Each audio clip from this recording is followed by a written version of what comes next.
UVXY, in, out of money all day, and $5 puts, 520. Would I have averaged down?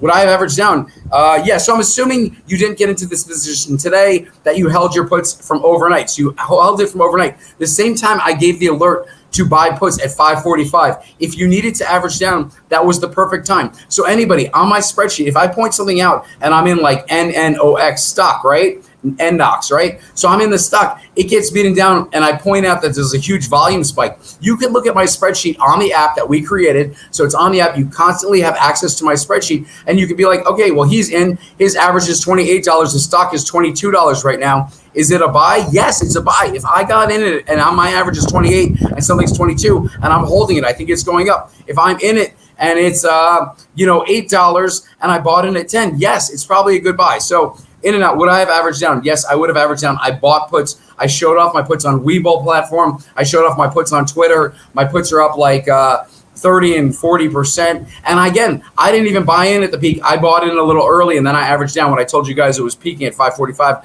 I bought additional puts. I think I have like 200 contracts. So let me tell you really quick why I plan in advance, okay? You say, hey, Matt, why do you plan in advance? Because when I have over 200 contracts, some of my platforms only let me sell 200 per order. So if I have to put in or sell 400 contracts, I have to put in ahead of time. That way when it spikes, these computer algorithms go off and they want my contracts. But nobody like you or I is buying 400 contracts. So that's why I say plan ahead, because it makes it so much simpler. You're trading like a computer. You're putting it in. If it spikes, the computer tells the other computer to buy your calls or buy your puts or whatever it is, and that's how you sell it. When you wait and you're like, okay, it spiked, I'm going to sell it right now, and you type in your computer, sell, by that time, it goes back down and you're not getting max profit. And then as it's going down, you're making less and less money, and then you chase and then you sell it too cheap. Now, if that's happened to you, then please, you need to join my platform. You need to read about planning ahead. Everybody that follows me, we plan ahead. As soon as we buy an option, we put in the order to sell it, all right? I know a lot of you can't day trade. You only have 3 trades per like 5-day period.